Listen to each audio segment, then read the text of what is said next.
Well, this week, the town of Hilliard is marking the 50th anniversary of the Vietnam end of the Vietnam War with a special ceremony and a visit from the Wall That Heals, a replica of the Vietnam Veterans Memorial in Washington, D.C. Joining me to discuss the significance of the 50th anniversary commemoration is John Beasley, Mayor of Hilliard. Good morning, Mayor. Good morning. Bruce Wells, a Vietnam veteran who lives in Nassau County. Good morning, Bruce. Good morning. How you doing this morning? I'm well, thank you. We're also joined by Alicia Head, who is with the town of Hilliard and helped organize this event. Good morning, Alicia. Good morning. So this traveling wall is actually nearing retirement, and it's making one of its final stops in Nassau County. Mayor Beasley, what does it mean to have the wall stop in Hilliard before it's retired? It means a lot. This will be the first time that something like this has happened to Nassau County, and for us to be a part of it, it's just it's indescribable. We know that there are a number, as many as 420,000 Vietnam veterans that live in Florida, according to the Florida Department of Veterans Affairs. What is the footprint of veterans in Nassau County? Is it an active veteran community there? It is, and I think some of the people here could speak more to it. But yeah, growing up, I know that I had a lot of friends that were in the military, and now being a part of the town, as the mayor, we have people that retire to Hilliard. We don't have a base in Hilliard. We don't have that which would draw people, but we do have a lot of veterans that reside in the town of Hilliard. Sure, and a lot of people that I imagine, served in Jacksonville or retired in Jacksonville and then just love Nassau County. Bruce, you spent 2 years in the military. You're a veteran of that war, and you now volunteer for the National Park Service at the Vietnam Veterans Memorial Wall in D.C. Can you just tell us kind of what that memorial has meant to veterans, what it's meant to you personally? Sure. We've I've had the opportunity to start I started volunteering there in 2014.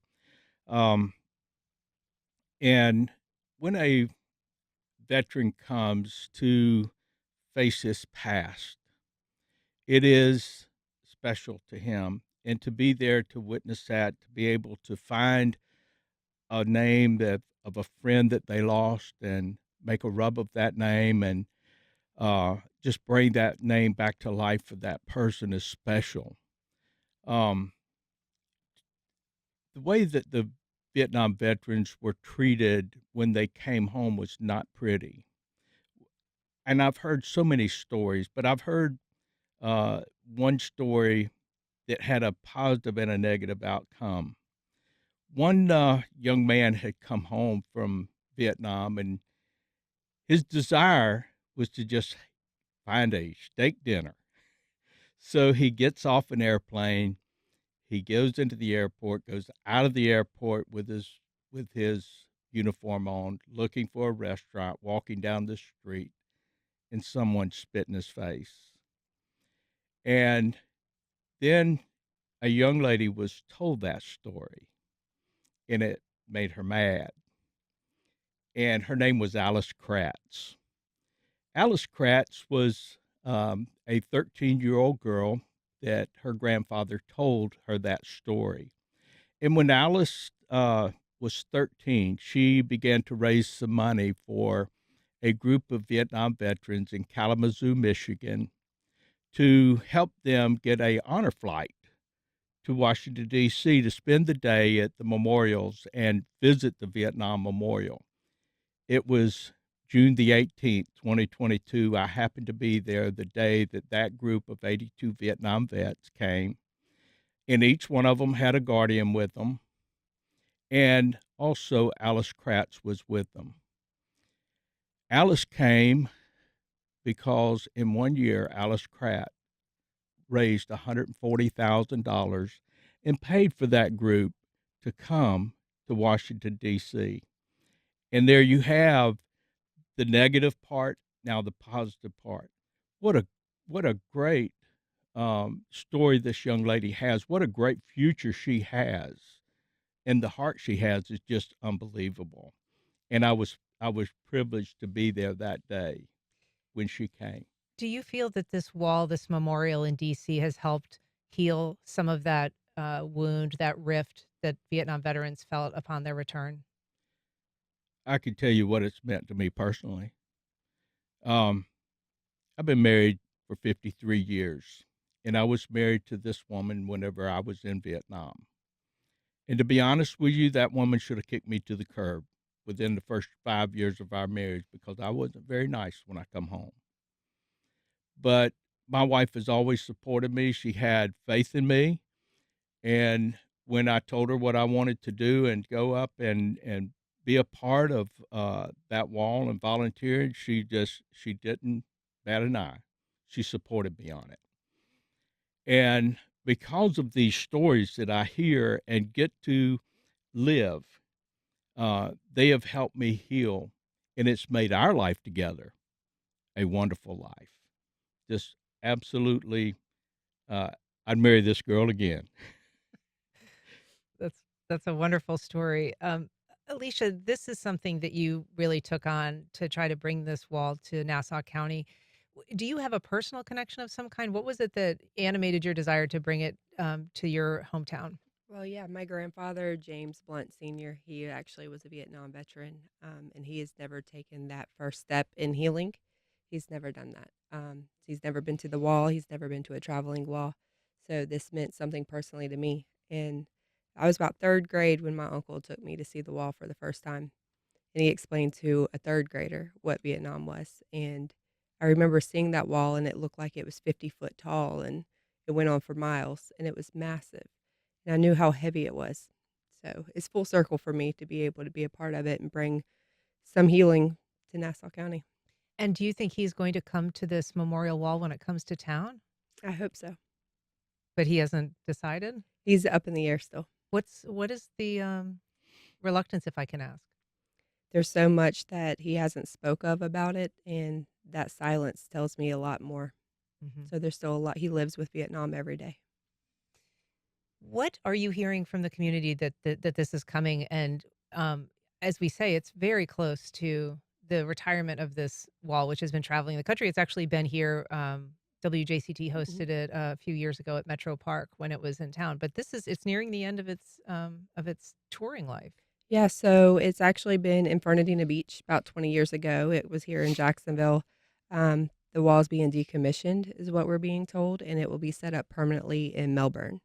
So it just will no longer travel.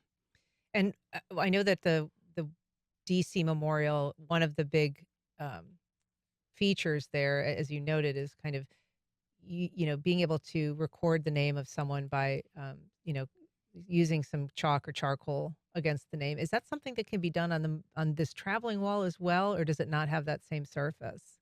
You can, You can. and we will be. And so, are you going to be at the event? When it's there, are you going to be also volunteering, or are you going to be going there as just a former veteran? Oh, I'm going to be volunteering. To me, it's really what I should be doing, telling those stories. There are 58,281 names on that wall, and every one of them have a story. Did you know that how many women are on this wall? Do you know how many are? I don't. There are 8 women on this wall. Mm.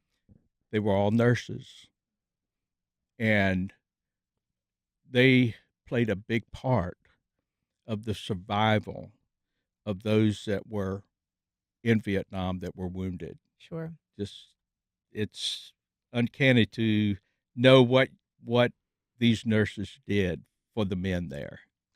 Want to take a call, Brittany in Riverside. Brittany, just briefly, if you can, go ahead. Hi, good morning. I was just calling in. I have small little ones, and I'm planning on bringing them to the traveling wall. How best can I prepare my little ones? They don't know the impact that the war had. What do you recommend? That's a great question, Brittany. What are your thoughts? Bring them to the wall.